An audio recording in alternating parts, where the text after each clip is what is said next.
찬송가 88장 찬양하시겠습니다. 88장입니다.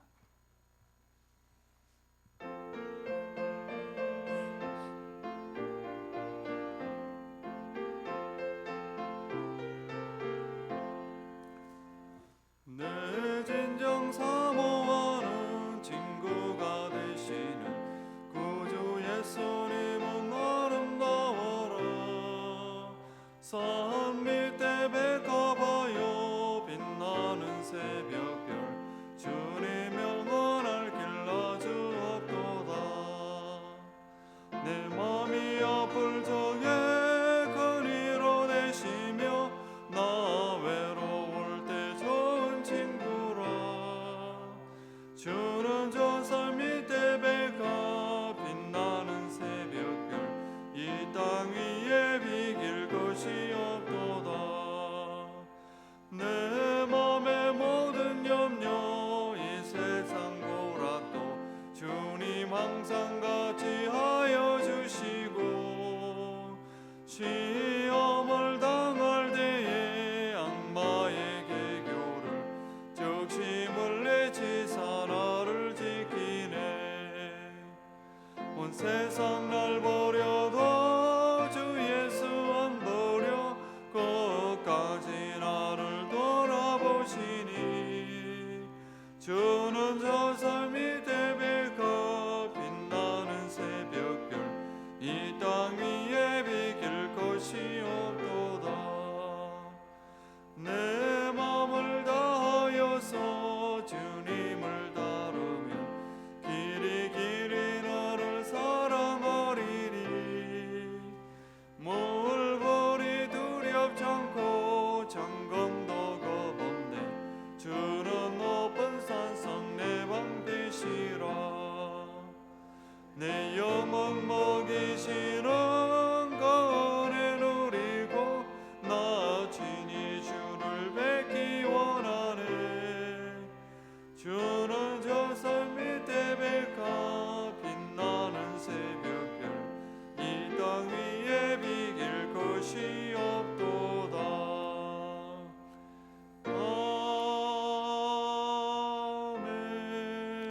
아멘. 아멘. 오늘 이제 우리가 11번째, 11하루째 새벽 기도의 시간으로 맞이하게 됐습니다. 오늘 아침에도 하나님께서 우리에게 풍성한 은혜 주실 줄을 믿고 또 줌으로 함께 하시는 여러분들에게도 하나님께서 복을 주시고 정말 습관을 이렇게 고쳐 나간다고 하는 것은 쉬운 일은 아니에요. 그래서 어떤 분은 습관은 고쳐지는 게 아니라 쌓이는 거다 이렇게 얘기를 합니다.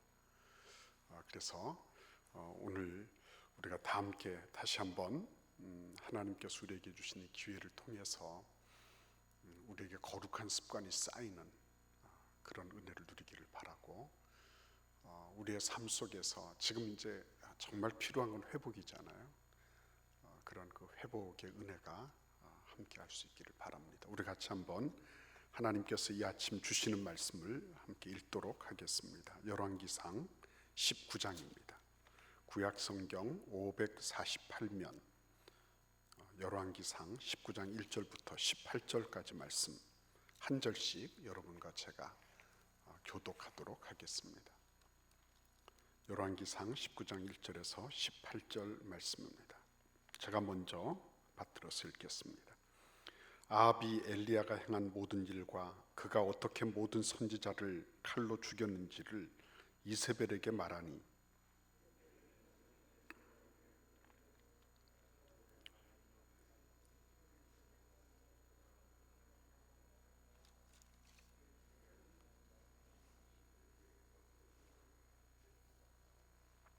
그가 이 형편을 보고 일어나 자기의 생명을 위해 도망하여 유다에 속한 브엘사바에 이르러 자기의 사환을 그곳에 머물게 하고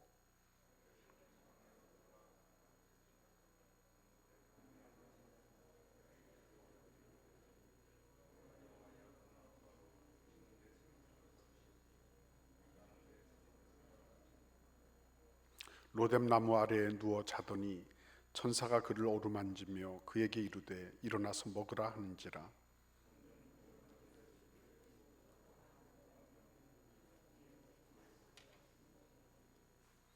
여호와의 천사가 또 다시 와서 어루만지며 이르되 일어나 먹으라. 내가 갈 길을 다 가지 못할까 하노라 하는지라.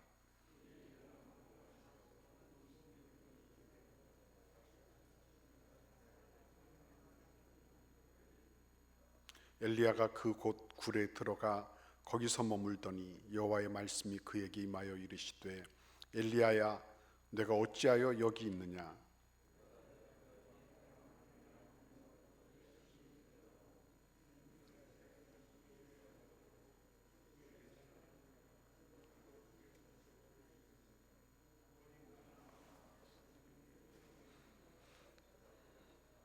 여호와께서 이르시되 너는 나가서 여호와 앞에서 산에 서라 하시더니 여호와께서 지나가시는데 여호와 앞에 크고 강한 바람이 산을 가르고 바위를 부수나 바람 가운데 여호와께서 계시지 아니하며 바람 후에 지진이 있으나 지진 가운데에도 여호와께서 계시지 아니하며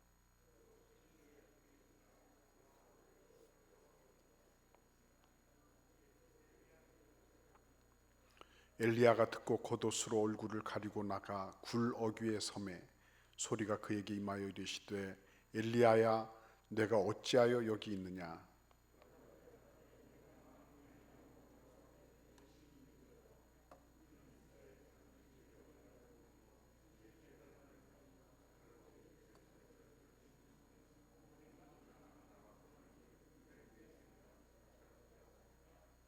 여호와께서 그에게 이르시되 너는 내 길을 돌이켜 광야를 통하여 다메섹에 가서 이르거든 하사엘에게 기름을 부어 아람의 왕이 되게 하고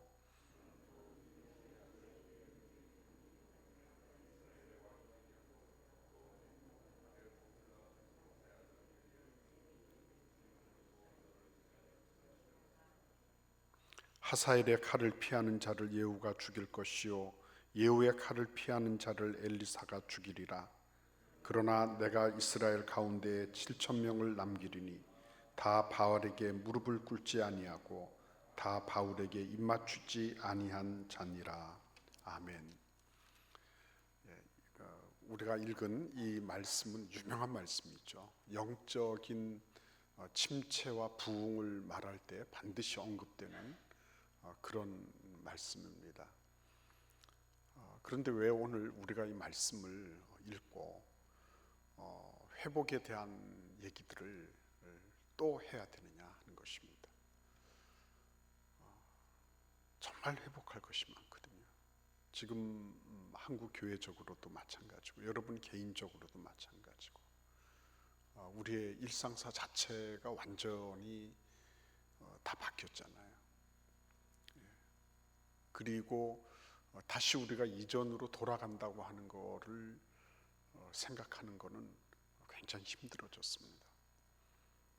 어떻게 보면 우리가 지금 맞이하고 있는 이런 상황들은 누구도 예측하지 못했지만 앞으로 5년에서 10년 정도의 그런 기간을 그냥 한꺼번에 그냥 이렇게 쌈을 싸서 확 먹은 것처럼 그렇게 엄청난 변혁을 가지고 온 그런 일대 사건입니다. 지금 이제 뭐 초등학교 1학년 아이들이 학교를 가고 오고 이렇게 하지만 이전과 같지는 않을 거예요. 절대로 같을 수가 없습니다. 사람을 만나는 것도 사람들과의 어떤 모임을 가지고 회합을 갖고 또 어르신들을 대하고 하는 이 모든 것들도 우리에게 뭔가 변화를 요구하고 새로운 시각을 요구하고 있습니다. 그래서 이 엘리야의 오늘 이 사건을 우리가 대하면서 회복이라고 하는 거는 다른 데 있지 않다. 물론 바깥의 환경이 좋아지고 또 그런 환경을 재정비하고 정렬해서 우리가 어떤 좋은 습관을 이룩하고 또 그런 습관을 형성해 나가는 것 대단히 중요하지만 그렇게 해도 그것으로 끝나는 것은 아니다는 것입니다. 그래서 오늘 말씀의 제목은 회복은 사명의 재확인입니다. 회복이 있을 때는 반드시 거기에는 내가 보내심을 입은 목적이 있다는 것입니다. 아브라함을 하나님께서 그냥 보내시지 않았어요. 하나님께서 사명을 주셨습니다. 여러분, 예수께서 제자들을 보내실 때도 그냥 보내지 않으셨습니다. 사명을 주셨습니다. 우리가 기계가 아니고 물건이 아닐진데 다 사명이 있는 것입니다. 사명 없는 사람은 없는 것입니다. 단지 먹고 사는 것만으로 우리의 모든 것이 되는 것은 아닙니다. 별로 위로가 안 되는 말 같아요. 일단 먹고 살아야지 뭘 하지 않습니까? 일반적으로 우리는 그렇게 대답하는 그런 경향성이 있어요. 그러나 성경은 분명히 말씀하시기를 먹고 사는 것 이전에 사명이 있어야 된다. 먼저 그의 나라와 의가 있어야 된다. 그러면 이 모든 것이 너에게 더해진다. 이렇게 말씀하십니다. 목사님, 나같이 평범한 성도에게 그런 거를 자꾸 얘기하시면 곤란합니다. 이렇게 생각하시는 분이 계실지 몰라요.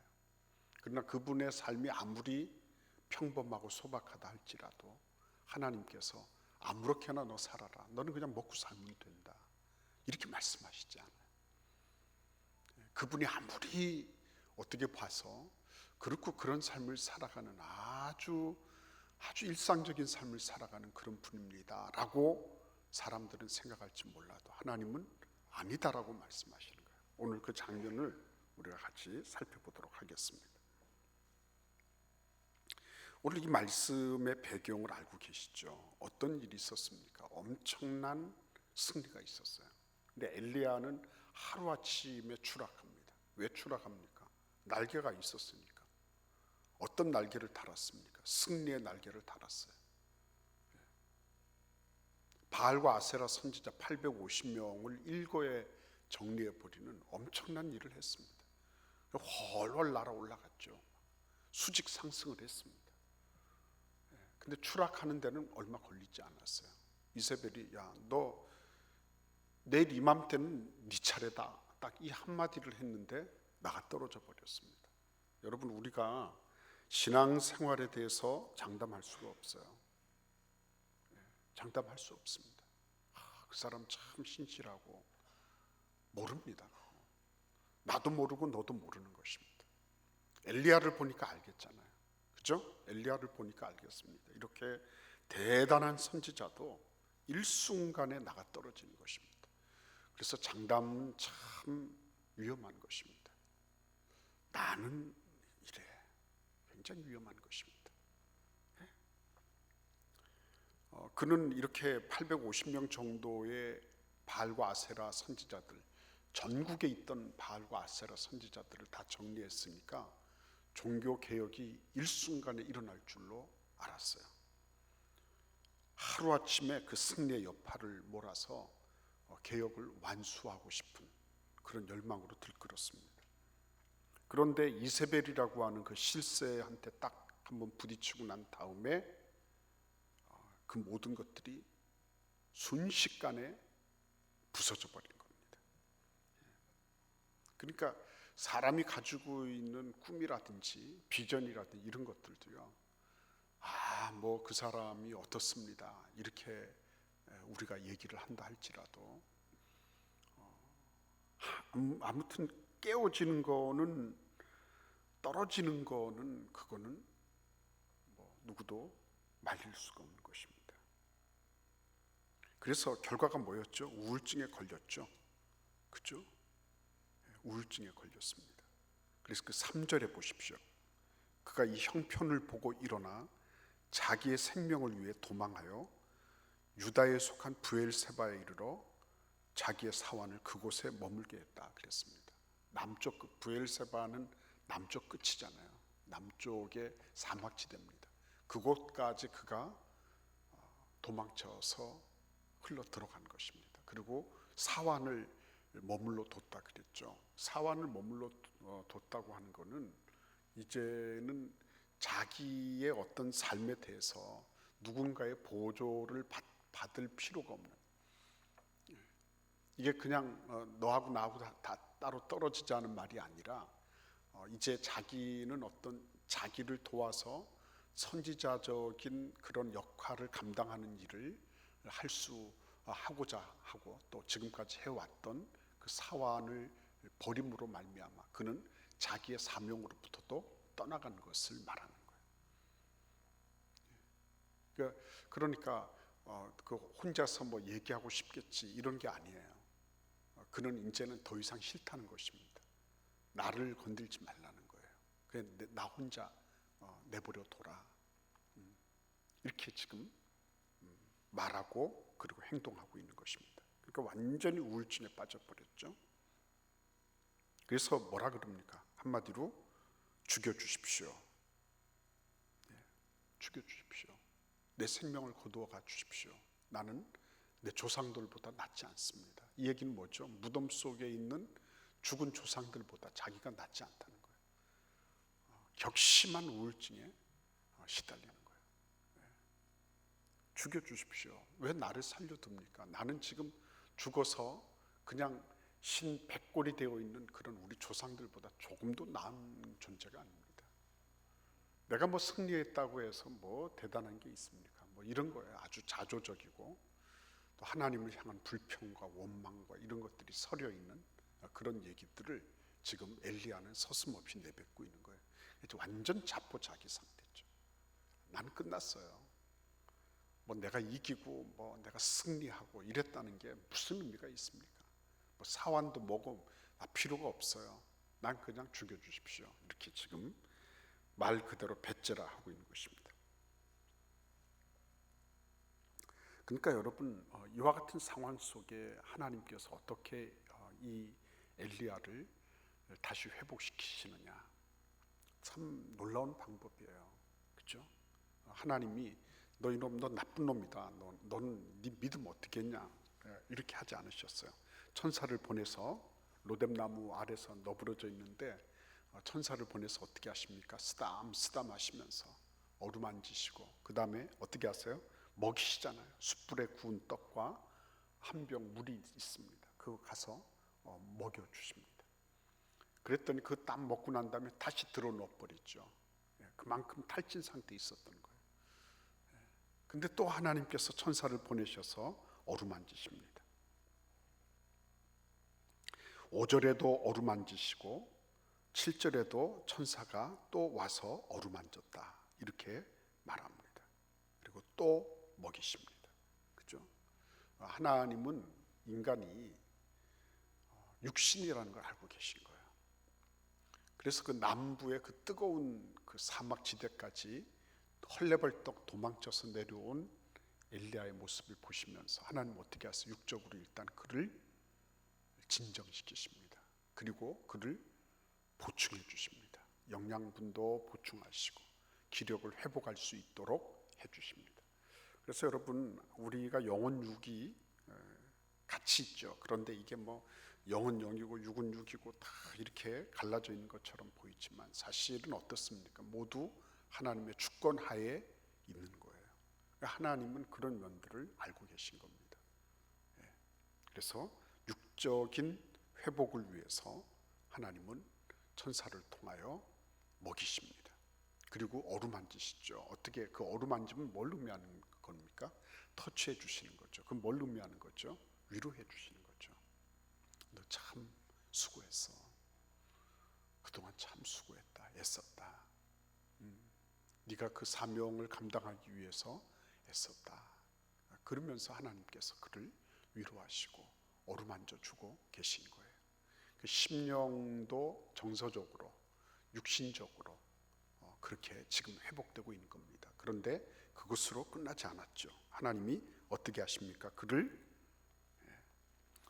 호렙산으로 이끌어 주십니다. 그 8절에 보시면 8절을 같이 한번 읽어볼까요? 이에 일어나 먹고 마시고 그 음식물에 힘을 의지하여 40주 40야를 가서 하나님의 산 호렙에 이르니라.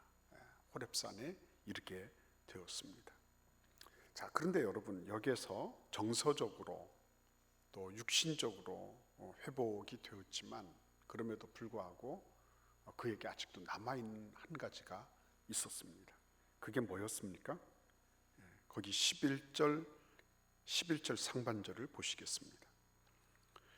지금 엘리야는 아직도 이전에 했던 말을 또다시 똑같이 되풀이하고 있어요. 내가 만군의 하나님 여호와여, 내가 하나님을 향해서 열심히 아주 특별합니다. 유별합니다. 그러나 이스라엘 자손들 언약을 버리고 주의 제단을 헐고 칼로 주의 선지자들을 죽인 이 모든 것들,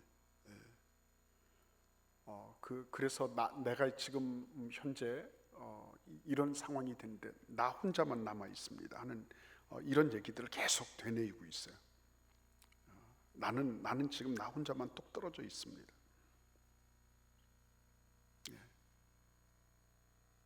굉장히 자기로서는 외롭고 쓸쓸하고, 그리고 자기 혼자만이 가진 어떤 특정한 그런 고난 속에 있다 하는 얘기들을 그는 계속 호소하고 있는 거예요. 근데 11절 그 상반절을 보십시오.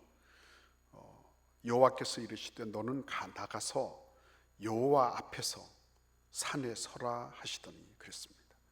너는 나가서 여호와 앞에서 산에 서라. 하나님께서 그를 불러내셔서 다시 하나님 앞에 세우고 계신 거예요. 이 장면이 참 놀라운 장면이죠. 다시 세우십니다. 지금까지 계속 하나님하고 동행하지 않았습니까? 지금까지 계속 하나님하고 소통하지 않았습니까? 맞는 말이에요. 그런데 하나님께서 그를 다시 불러 세우십니다. 왜요? 왜 그렇습니까? 육적으로 정서적으로 완화되고 회복되었다고 해서 그게 다 회복된 건 아니기 때문에 우리가 자칫 잘못하면 이렇게 먹고 마시는 거, 사는 거 이런 부분들이 회복이 되면 다 회복이 됐다. 천만의 말씀입니다. 하나님은 떡하고 물하고 먹이시고 재우시고 쓰담쓰담 하셔서 정서적으로도 위로해 주시고 그러면은 그걸로 다 됐어. 너는 이제는 오케이다. 이렇게 하셔야 될 것 같은데 다시 그를 불러내셔서 하나님 앞에 세우고 계신 거예요. 그리고 어떻게 하십니까? 여호와께서 지나가시는데 크고 강한 바람이 있었습니다. 산을 가르고 그죠? 엄청난 그런 바위를 부수고 하는 엄청난 그런 그 바람이 지나갔지만 그 가운데 하나님 계시지 않았어요. 바람 후에 지진이 왔습니다. 온 세상을 흔드는, 지축을 흔드는 것 같은 지진이 왔지만 거기에도 하나님이 계시지 않았어요. 그리고 엄청난 화염이 지나갔습니다. 불과 더불어서 거기에도 하나님 계시지 않았어요. 이 장면은 뭘 의미하는 겁니까? 지금까지 전통적으로 하나님이 임재하신 방법이었어요. 여러분 우리가 보지는 않지만 출애굽기 19장 16절에서 18절 말씀을 여러분들이 참조하시면 좋습니다. 거기에 바람과 지진과 불로 거기에서 하나님이 임재하신 장면 나오거든요. 그런데 하나님은 여기에 계시지 않았어요. 이제는 전통적으로 엘리야가 가지고 있었던 사고 방식, 그가 습관적으로 익혀왔던 하나님에 대한 만남의 방식이 뒤바뀌고 있다는 것을 의미하는 거예요. 엄청난 변혁이 있다는 것을 의미하는 것입니다. 그래서 12절 하반절에 보시면 뭐라고 말씀하십니까? 불 후에 세미한 소리가 있는지라. 13절에 보시면 같이 읽어보겠습니다. 엘리야가 듣고 겉옷으로 얼굴을 가리고 나가 굴 어귀에 섬에 소리가 그에게 임하여 이르시되 엘리야야 내가 어찌하여 여기 있느냐 하는 거예요. 그죠? 하나님께서 세미한 음성 속에서 엘리야를 만나 주십니다. 그런데 엘리야를 만나실 때 뭐라고 말씀하십니까? 내가 어찌하여 여기 있느냐 이렇게 말씀하시죠. 이 얘기는 무슨 말씀입니까? 여기 있어야 되지 않아야 된다는 거죠. 너는 사명의 자리에 있어야 된다는 거죠. 그가 지금 저 남쪽까지 흘러와서 호렙산으로 그가 40일 40주야를 그가 뛰어서 갔어요. 갔는데 그게 너의 자리가 아니라고 말씀하시는 거예요. 여러분, 우리가 잘 먹고 잘 살고 정서적으로도 건강하고 오케이, 좋습니다. 그런데 하나님께서는 네 자리가 그게 맞냐고 말씀하시는 거예요. 네 자리가 그게 맞니? 네가 어찌하여 여기 있느냐?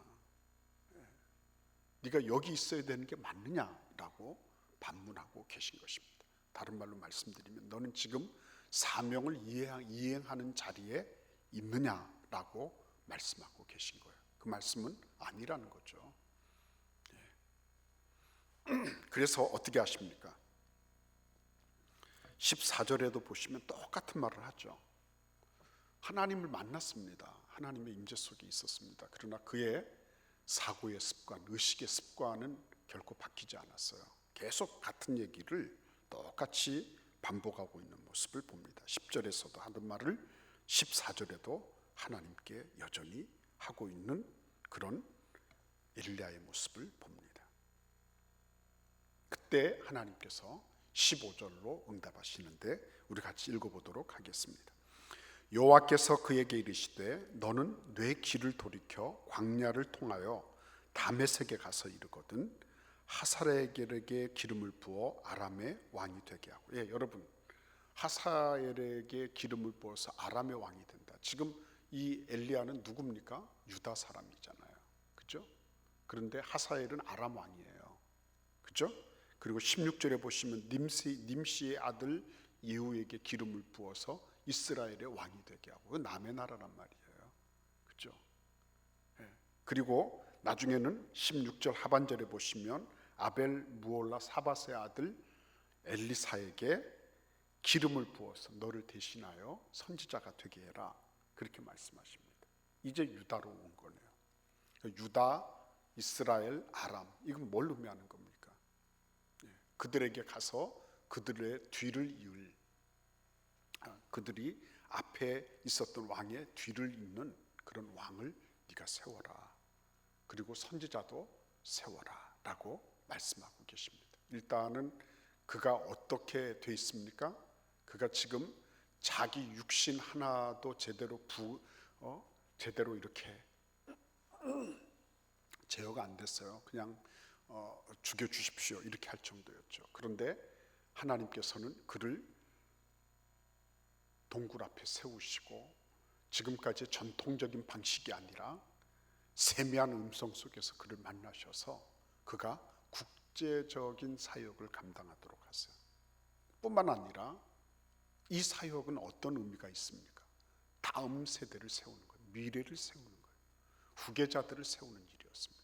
자기 후계자도 세우고 이스라엘과 아람의 후계자도 세우고 그런 일을 하는 거였어요. 그리고 나아가서 어떻게 합니까? 18절을 같이 읽어보겠습니다.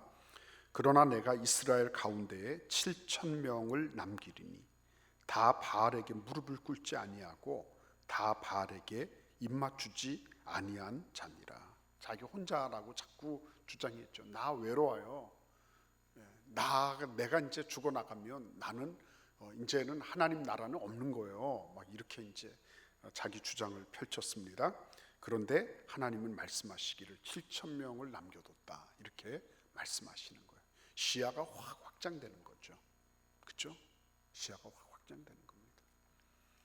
우리가 우리의 기존의 자리, 기존의 사고방식, 기존의 습관, 그 엘리야는 유감 없이 그것을 그대로 반복하면서 자기의 언어 습관, 자기의 사고의 습관, 자기의 어떤 생활 방식의 습관 이런 것들을 그대로 노출합니다. 그런데 하나님은 그에 대해서 네가 가지고 있었던 전통적이고 습관적인 그런 사역, 습관적인 그런 어떤 것이 아니라 전혀 새로운 각도로 그를 대해 주시는 것입니다.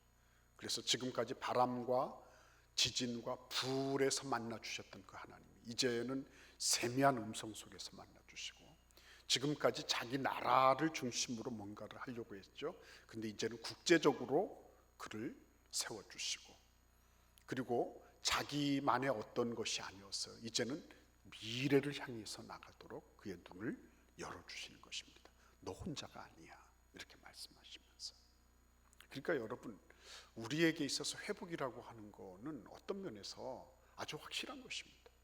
우리에게 회복이 뭐가 있습니까? 그래봐야 육적으로 좀 정서적으로 위로받고 이렇게 하는 거죠. 근데 하나님은 그 정도로 그치지 않으시는 거예요. 그 정도로. 너에게는 보다 큰 영역이 있다고 말씀하시는 겁니다. 아유, 하나님, 내가 무슨 영역이 있겠어요. 그냥 무탈하게 잘 먹고 잘 살면 되지. 그게 우리의 소박한 꿈인 것처럼 생각할 수 있어요. 그런데 하나님 그러지 않으셨습니다. 엘리야가 비록 엄청난 승리를 거두었지만 네가 그 승리했으니까 너는 위대한 존재야 라고 말씀하지 않았어요.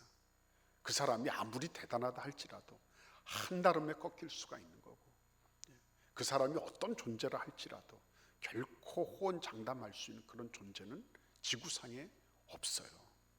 그래서 하나님께서 그를 어떻게 하시는 겁니까? 그를 세우셔서 미래를 향하여, 그죠? 그리고 자신의 어떤 좁은 바운더리가 아니라 범세계적으로, 아람과 이스라엘이 거기서 거기죠. 그렇지 않습니다.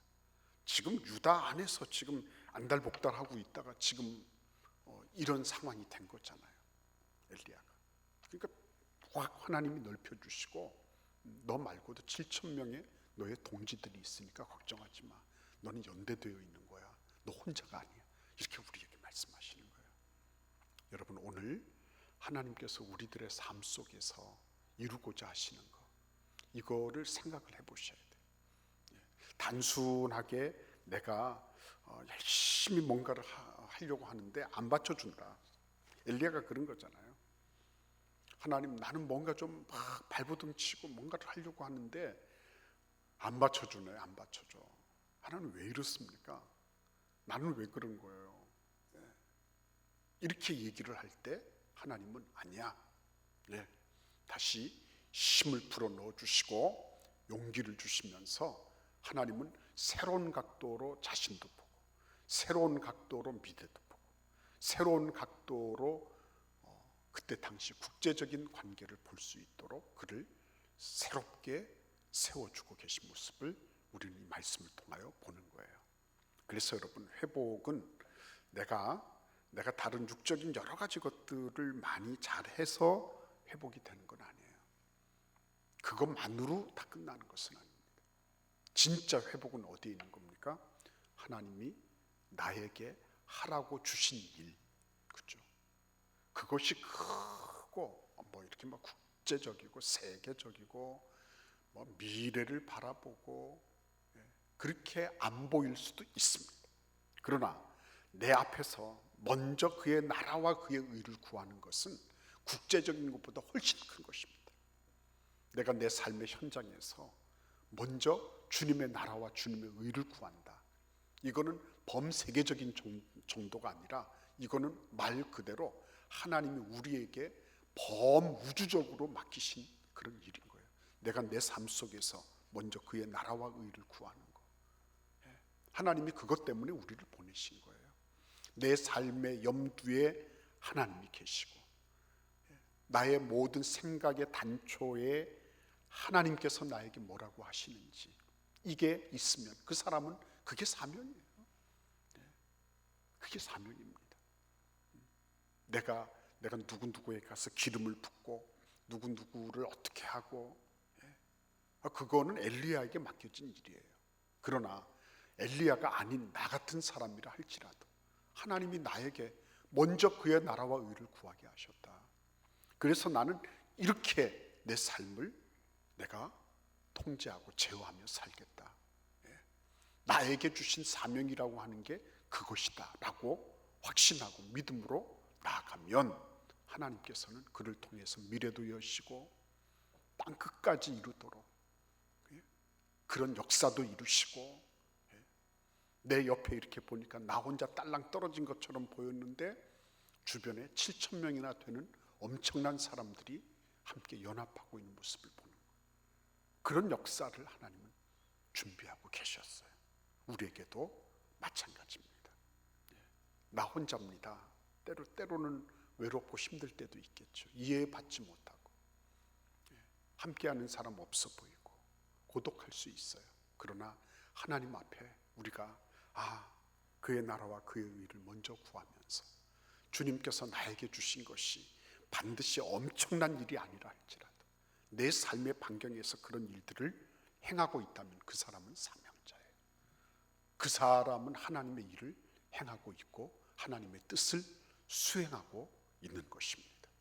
오늘 이 아침에도 하나님께서 우리에게 주신 이런 영역 속에서 먼저 그의 나라와 의를 구하고 나에게 주신 사명을 내가 감당해낸다면 그 사람은 지금 회복하고 있는 거예요. 그 사람이 진짜 회복되어 있는 그런 하나님의 일꾼인 것입니다. 오늘 우리 모두에게 그런 축복이 있기를 기원합니다. 기도하겠습니다. 기도하실 때 계속 권석은 목사님 위해서 기도를 부탁드립니다. 많이는 좋아지셨지만 열이 내려야 돼요. 기도해 주시기를 바라고요. 두 번째는 내년도 목회를 위해서 기도해 주십시오. 모든 목사님들이 다 마찬가지예요. 어떻게 해야 될지 모르겠다고. 한 번도 해본 적이 없으니까. 그래서 여러분들 기도해 주시기를 바라요.